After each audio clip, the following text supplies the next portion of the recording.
Oke, selamat siang anak-anak. Ya, kita kembali lagi bertemu di ruang Teams ya, untuk sama-sama merenungkan dan menggumulkan sebagian daripada kebenaran firman Tuhan, gitu ya.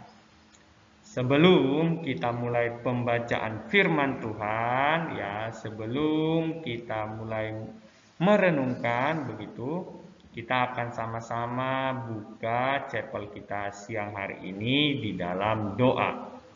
Mari kita berdoa. Mengucap syukur Tuhan untuk kesempatan di siang hari ini kami boleh berkumpul di ruang Teams ini. Mari Tuhan berkati kami, bukakan hati dan pikiran kami sehingga kami boleh mendengar, boleh fokus pada kebenaran firman Tuhan. Ya Tuhan, kiranya Engkau berkati kami juga, supaya kami boleh menjadi pelaku daripada kebenaran firman-Mu. Ini doa dan permohonan kami, berkati chapel kami ini, berkati pendengaran firman Tuhan dari awal sampai berakhirnya. Di dalam nama-Mu kami berdoa dan mengucap syukur. Amin. Oke. Adapun tema kita anak-anak di siang hari ini yaitu tentang keutamaan Kristus dan penerapan dalam kehidupan. Nah, firman Tuhan sebagai pengantar di dalam kita sama-sama merenungkan tema ini, ya, menggumulkan tema ini, terambil dari Kolose 1 ayat 15 sampai 23. Pak Martin ulang, Kolose 1 ayat 15 sampai 23. Pak Martin akan bacakan ya untuk kita semua. Keutamaan Kristus. Ia adalah gambar Allah yang tidak kelihatan, yang sulung, lebih utama dari segala yang diciptakan. Karena di dalam Dialah telah diciptakan segala sesuatu yang ada di sorga dan yang ada di bumi, yang kelihatan dan yang tidak kelihatan, baik singgasana maupun kerajaan, baik pemerintah maupun penguasa, segala sesuatu diciptakan oleh Dia dan untuk Dia. Ia ada terlebih dahulu dari segala sesuatu, dan segala sesuatu ada di dalam Dia. Ialah kepala tubuh, yaitu jemaat. Ialah yang sulung, yang pertama bangkit dari antara orang mati, sehingga ia yang lebih utama dalam segala sesuatu. Karena seluruh kepenuhan Allah berkenan diam di dalam Dia, dan oleh Dialah ia memperdamaikan segala sesuatu dengan dirinya, baik yang ada di bumi maupun yang ada di sorga, sesudah ia mengadakan perdamaian oleh darah salib Kristus.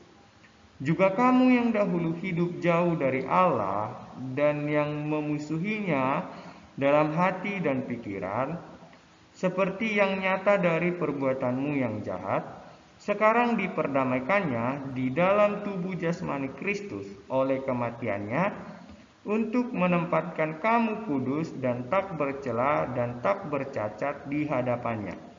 Sebab itu kamu harus bertekun dalam iman, tetap teguh dan tidak bergoncang, dan jangan mau digeser dari pengharapan Injil yang telah kamu dengar dan yang telah dikabarkan di seluruh alam di bawah langit, dan yang aku ini, Paulus, telah menjadi pelayannya. Ya, demikian pembacaan firman Tuhan. Nah, Pak Martin akan mulai dari sebuah gambar, begitu ya. Menampilkan beberapa gambar dalam slide Pak Martin, begitu.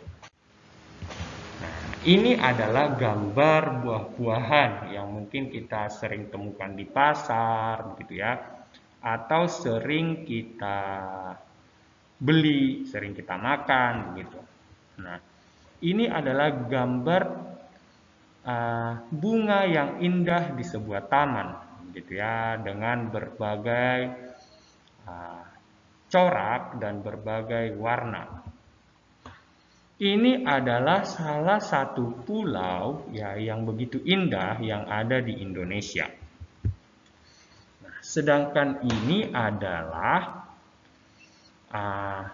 penampakan ya tentang luar angkasa gitu ya. Nah, dari keempat gambar ini anak-anak yang kita sering temukan ya begitu di sekitar kita maupun tempat yang mungkin kita idam-idamkan pengen kita kunjungi begitu ya, atau destinasi wisata yang ada di Indonesia ataupun yang ada di luar negeri yang menurut kita wah aku pengen ke sana nih gitu. Bahkan benda-benda langit yang tidak kasat mata saking jauhnya begitu ya. Tapi benar adanya bahwa benda-benda langit itu ada. Ini semua anak-anak diciptakan oleh Allah. Nah, ya, diciptakan oleh Allah.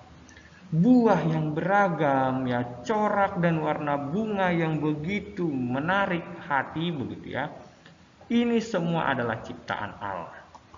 Nah, jadi Bapak bisa tegaskan bahwa segala sesuatu dari tidak ada menjadi ada itu diciptakan oleh Allah, melalui Allah dan untuk Allah. Ya, dari kalimat ini kita juga bisa simpulkan bahwa Allah lah yang berotoritas ya. Allah lah yang memiliki otoritas atas segala ciptaan. Nah, karena tadi Allah adalah pencipta segala sesuatu. Nah, jadi kita bisa lagi lebih jauh menyimpulkan kalau tidak ada sesuatu di dunia ini yang lebih besar daripada Dia. Nah, mungkin kita bisa berbicara sejenak ya tentang orang terkaya di dunia. Sebut saja Elon Musk ya. Orang terkaya kedua di dunia yang sekarang lagi booming-boomingnya dengan penemuan dia yaitu mobil listrik ya, kalau kalian tahu Tesla. Nah, atau mungkin Ronaldo dan Messi yang adalah dua pemain sepak bola ternama di dunia yang sekarang ini sedang membuat heboh dunia sepak bola karena perpindahan mereka dari klub lama ke klub baru begitu ya. Atau mungkin kita bisa berbicara tentang siapa lagi ya, Presiden Jokowi misalnya. Nah, dari 4 nama yang Bapak sebutkan ya nak ya, Presiden Jokowi tadi adalah pemimpin Presiden Indonesia ya, pemimpin Indonesia. Tidak ada satupun dari mereka berempat yang lebih besar daripada Dia. Dia di sini huruf besar. Yang Bapak maksud adalah Allah. Kenapa? Karena mereka berempat adalah makhluk ciptaan Allah. Ya. Jadi apa yang mereka miliki, apa yang mereka dapatkan saat ini, itu semua adalah pemberian Allah. Nah, gitu ya anak-anak ya. Jadi kita ya mengakui ya bahwa Allah lah pencipta segala sesuatu. Allah lah yang berotoritas atas segala sesuatu. Nah, kalimat tadi mengacu pada pengakuan bahwa Kristus adalah Tuhan yang sesungguhnya. Karena Dialah yang berkuasa. Gitu ya. Kenapa Kristus adalah Tuhan yang sesungguhnya? Karena Kristus adalah Allah ya. Allah yang menciptakan segala sesuatu. Nah, jadi tidak ada satupun yang lebih besar daripada Kristus. Nah, yang ada di bumi ini, di dunia ini, sorry ya. Kristuslah yang menopang seluruh alam semesta dari awal sampai tujuan akhirnya. Ya. Jadi segala sesuatu sebelum diciptakan dan sampai akhirnya itu ada dalam rancangan dan ketetapan Allah. Gitu ya, Nak ya. Nah, oleh sebab itu, Kristus menjadi satu-satunya fondasi iman kita. Terkhusus bagi kita sebagai orang Kristen, gitu. Karena kita tahu, karena kita percaya bahwa Kristus itu adalah Allah, yang menciptakan segala sesuatu. Nah, dan kita yakin akan hal itu, gitu ya.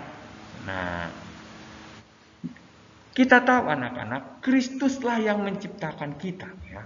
Jadi Pak Martin dan juga kalian anak-anak yang ada di rumah, ini adalah ciptaan Allah, gitu ya. Diciptakan oleh Kristus, ya, di dalam penciptaan, creation, created, ya. Nah,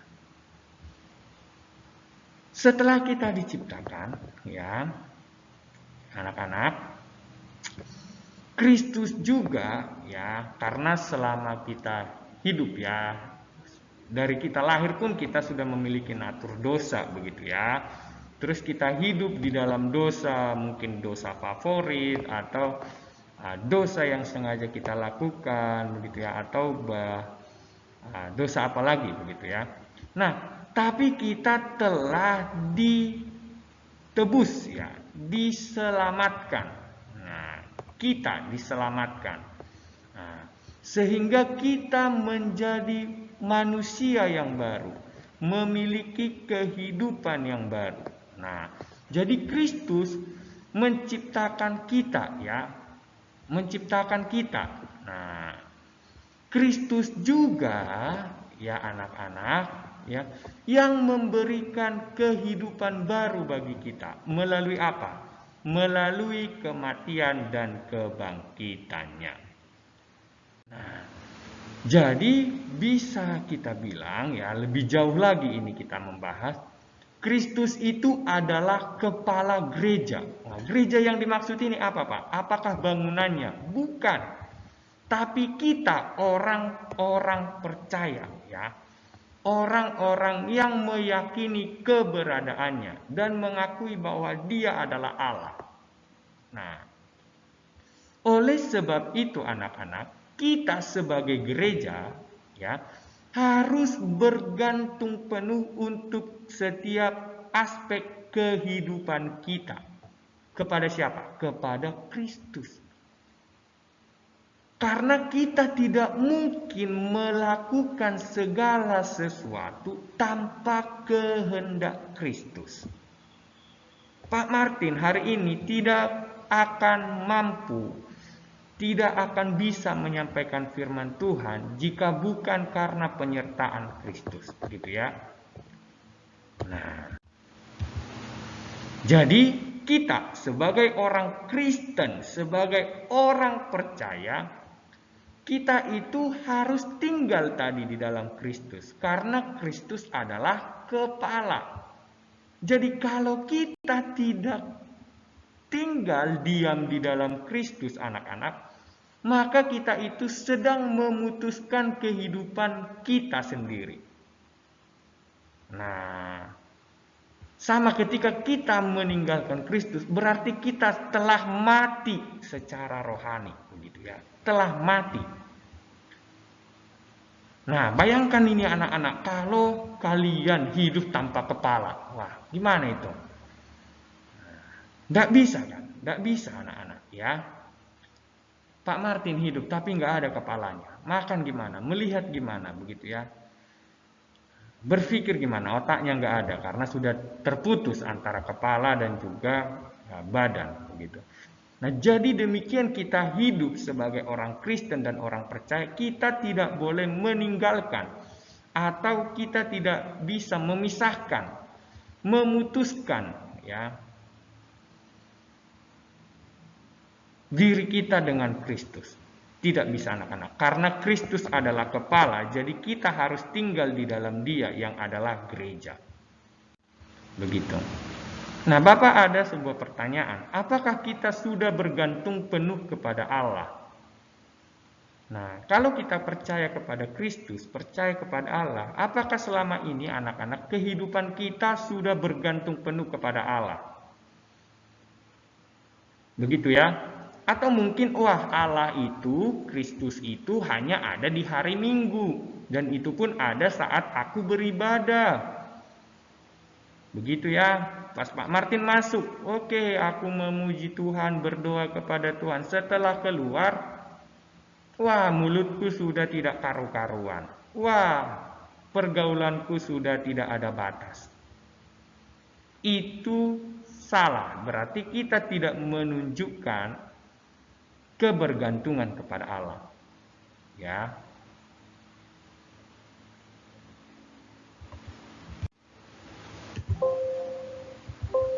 Oke. Atau mungkin anak-anak kita pernah mendengar aliran atau ajaran atau paham yang mungkin menurut kita masuk akal tetapi menyimpang daripada kebenaran. Ya. Mungkin ada ajaran yang pernah kalian dengar, cara hidup cepat kaya begitu ya. Atau mungkin ajaran yang mencoba membelotkan kebenaran. Misalnya, wah, Kristus itu bukan Allah begitu ya. Kristus itu adalah Kristus itu adalah manusia biasa seperti kita. Nah, atau mungkin ada ajaran-ajaran yang tidak mengakui ya keberadaan Kristus. Nah, mungkin pernah kalian temukan. Nah, di saat kita anak-anak diperhadapkan dengan kondisi ini, apakah kita masih tetap percaya? Ya, apakah kita masih tetap bertekun di dalam iman kita? Nah, coba ini terkhusus renungkan bagi anak-anak yang beragama Kristen begitu ya. Apakah kamu itu sudah sepenuhnya bergantung kepada Allah? Dan apakah kamu tetap ya anak-anak tetap berpegang pada imanmu ketika kamu diperhadapkan dengan hal-hal seperti ini? Nah,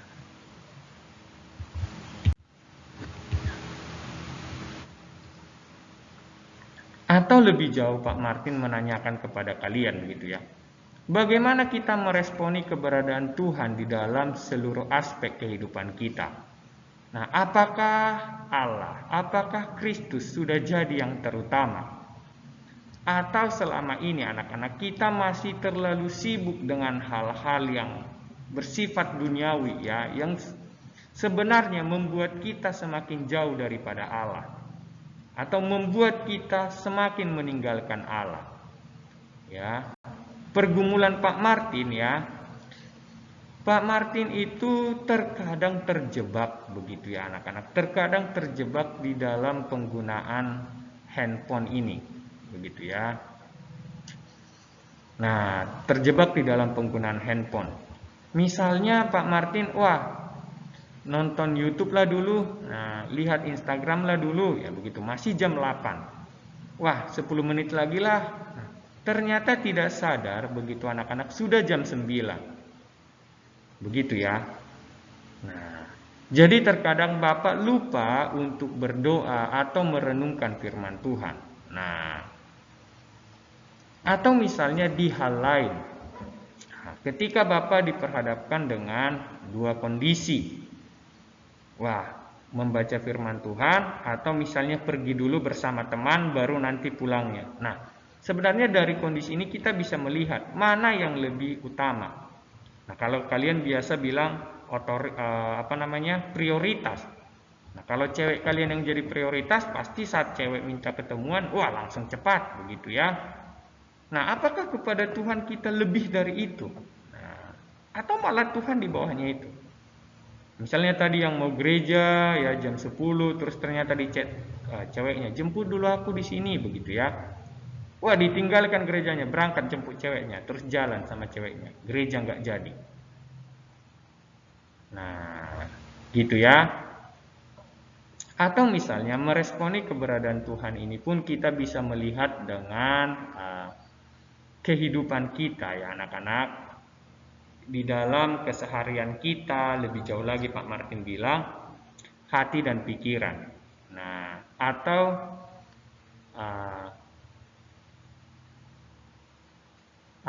penguasaan diri kita. Ketika kita misalnya berada sendiri di rumah, begitu ya, di dalam kamar. Nah, bagaimana anak-anak? Apakah kita masih, ada Tuhan di sini. Aku tidak mau melakukan ini. Begitu ya, kalian nangkap apa yang Pak Martin maksud. Tidak membuka situs yang mungkin membuat kalian lebih jauh daripada Tuhan. Begitu ya anak-anak. Nah, itu yang bisa Bapak sampaikan anak-anak. Jadi ketika kita diperhadapkan dengan ajaran, kita diperhadapkan dengan kondisi, ya, kita tetap berpegang kepada Allah. Kita tetap berdiri teguh di dalam iman kita, gitu ya. Allah adalah pencipta sesuatu, Allah adalah yang berotoritas akan sesuatu, atas segala sesuatu, dan kita hidup harus penuh kebergantungan kepada Allah. Nah, oke, di sini ada 2 pertanyaan refleksi, nanti boleh kalian diskusikan bersama KTB kalian, begitu ya. Nah, sebelum kita masuk ke sesi bersama KTB, mari Pak Martin tutup chapel ini di dalam doa. Mari kita berdoa. Mengucap syukur Tuhan untuk penyertaan-Mu, untuk firman yang boleh kami dengarkan. Jika ada salah-salah kata di dalam penyampaian firman Tuhan, biarlah itu boleh berlalu daripada hati dan pikiran kami. Jika itu yang tersampaikan adalah kebenaran yang berasal daripada Engkau, biarlah itu tertanam di dalam hati dan pikiran kami. Ampuni kami Tuhan, jika di dalam penyampaian ini masih banyak yang kurang berkenan di hadapan-Mu. Ampuni juga kami yang mendengarkan firman Tuhan dengan mungkin berleha-leha, acuh tak acuh, tidak serius. Ini doa dan permohonan kami, berkati kami untuk sesi sharing, kiranya kami boleh terlibat aktif di dalam sharing bersama KTB. Di dalam nama-Mu kami berdoa dan mengucap syukur. Amin. Oke, terima kasih anak-anak yang sudah mendengarkan dengan baik. Silahkan bergabung dengan grup KTB-nya. Selamat berdiskusi, selamat berefleksi, Tuhan Yesus memberkati.